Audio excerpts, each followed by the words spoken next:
Welcome to Nursing Prep. Push yourself in nursing preparation with smart way. The topic is physiological integrity. Which of these would be most important to include in discharge teaching for a patient with a platelet count of 40,000 ml, 40 by 10 to the power of 9/L? Option A. You should take a multivitamin daily. Option B. Be sure to take your aspirin with meals daily. Option C. You may continue to shave with a straight edge razor. Option D. Use a soft toothbrush and floss gently. Right answer is Option D. Use a soft toothbrush and floss gently. Platelets, thrombocytes, are important for blood clotting.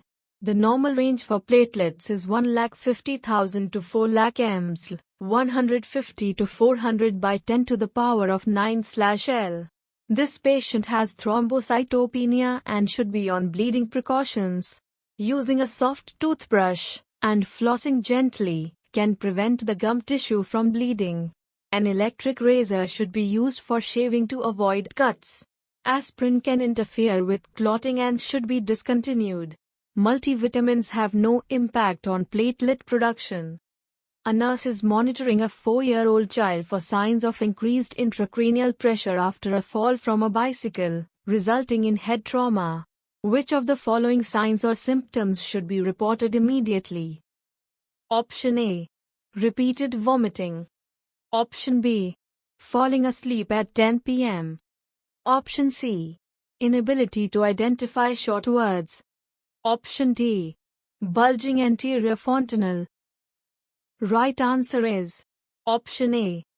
Repeated vomiting. Increased intracranial pressure, ICP, is caused by bleeding or swelling within the skull. Trauma is the most common cause. ICP can be life-threatening and must be monitored. Repeated vomiting can be an early sign of pressure as the vomit center within the medulla is stimulated. Other signs are headache, confusion, unresponsive pupils, double vision, increased blood pressure, shallow breathing, and seizures. The anterior fontanelle is closed in a 4-year-old child. The healthcare provider is caring for a 3-month-old infant diagnosed with infectious gastroenteritis. The infant is lethargic and the mucous membranes are dry. Which additional finding would support a diagnosis of moderate dehydration? Option A. Sunken fontanelle. Option B. Increased capillary refill. Option C. Increased thirst. Option D. Anaria. Right answer is Option A. Sunken fontanelle. A sunken fontanelle, also spelled fontanelle, is a sign of increasing dehydration and is first noticed when dehydration progresses from mild to moderate. Mild dehydration may be evidenced by an increased thirst and decreased urine output. Anaria, no urine output, is a sign of severe dehydration. Other signs of dehydration in an infant are dry mucous membranes, fewer wet diapers than normal, strong urine, no tears when crying, lethargy, rapid breathing, and mottled extremities. The healthcare provider prepares to administer a pneumococcal vaccine to a 65-year-old patient who has a diagnosis of chronic bronchitis. The patient states, "I got that vaccine 5 years ago." What is the most appropriate response by the healthcare provider? Option A. We can give you a flu shot instead of a pneumococcal vaccination. Option B. Your last shot was when you were 60. So a repeat vaccination is recommended. Option C. This vaccination is given every other year to anyone with lung disease. Option D. You will need this vaccination annually, just like the flu shot. Right answer is Option B. Your last shot was when you were 60, so a repeat vaccination is recommended. To help prevent pneumonia and its complications, a one-time repeat pneumococcal vaccination is recommended for individuals who were less than 65 years old when they received their first vaccination. Some high-risk groups receive an initial pneumonia vaccine of PCV13, pneumococcal conjugate, before age 65. The CDC recommends a second vaccination of PCV23, pneumococcal polysaccharide, at age 65 for these patients. Patients who are 65 and older should receive both vaccines, 1 year apart. The healthcare provider on pediatric unit has received her assignments for the day. Which of the following patients should the healthcare provider assess first? Option A. The 17-year-old with a left pleural effusion complaining of chest pain 9 on a 0 to 10 scale. Option B. The 11-year-old with pneumonia waiting for discharge instructions. Option C. The 6-year-old with bronchitis with an intravenous, IV, antibiotic infusing at 30 milliliters, hour. Option D. The 3-year-old with asthma who has an oxygen saturation of 94% on room air. Right answer is Option A. The 17-year-old with a left pleural effusion complaining of chest pain 9 on a 0 to 10 scale. The patient with the pleural effusion and chest pain is the priority. The patient is demonstrating an actual problem that requires immediate assessment and intervention. Though asthma and bronchitis are potential airway and breathing issues, the patients are stable. A patient diagnosed with type 2 diabetes mellitus is admitted to the medical unit with pneumonia. The patient's oral antidiabetic medication has been discontinued and the patient is now receiving insulin for glucose control. Which of the following statements best explains the rationale for this change in medication? Option A. Infection has compromised beta cell function, so the patient will need insulin from now on. Option B. Acute illnesses like pneumonia will cause increased insulin resistance. Option C. Stress-related states such as infections increase risk of hyperglycemia. Option D. Insulin administration will help prevent hypoglycemia during the illness. Right answer is Option C.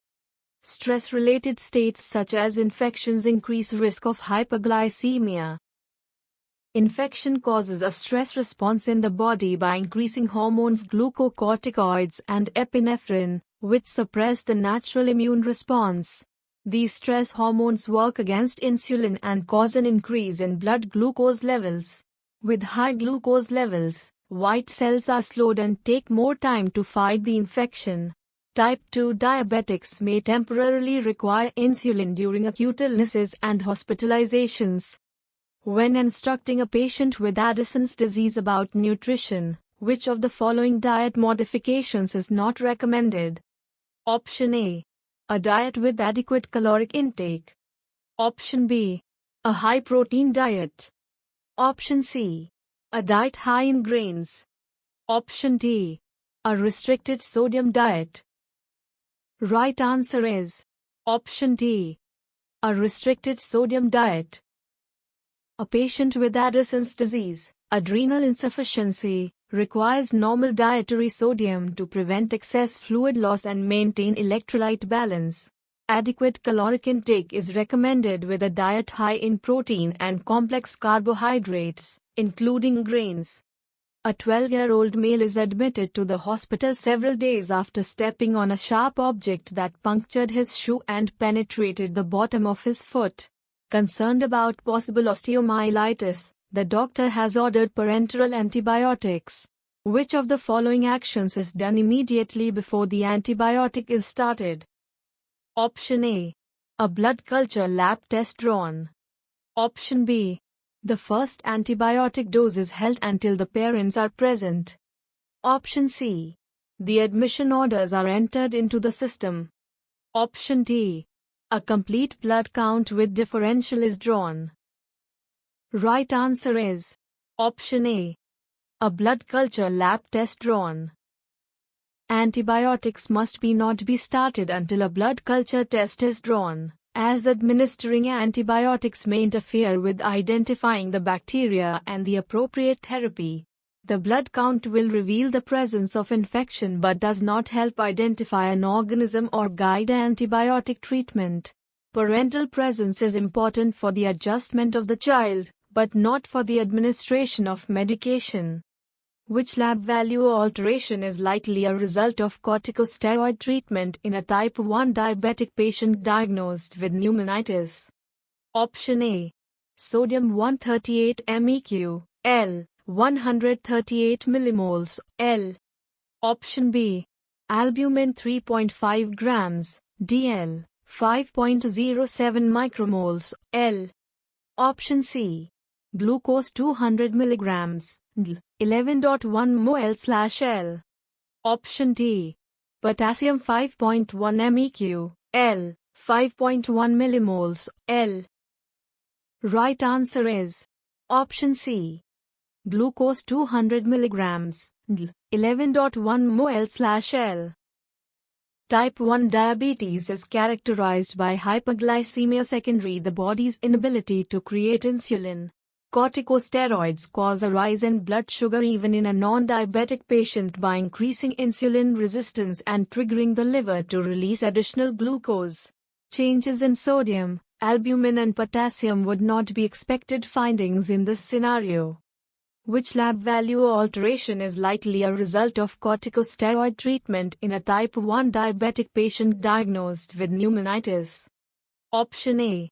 Sodium 138 MEq, L, 138 millimoles, L. Option B. Albumin 3.5 grams, DL, 5.07 micromoles, L. Option C. Glucose 200 milligrams, DL, 11.1 millimoles, L. Option D. Potassium 5.1 MEq, L, 5.1 millimoles, L. Right answer is Option C. Glucose 200 milligrams, DL, 11.1 millimoles, L. Type 1 diabetes is characterized by hyperglycemia secondary the body's inability to create insulin. Corticosteroids cause a rise in blood sugar even in a non-diabetic patient by increasing insulin resistance and triggering the liver to release additional glucose. Changes in sodium, albumin and potassium would not be expected findings in this scenario. Thanks for watching. If you like our video then do like, comment, share. Subscribe our channel for regular updates.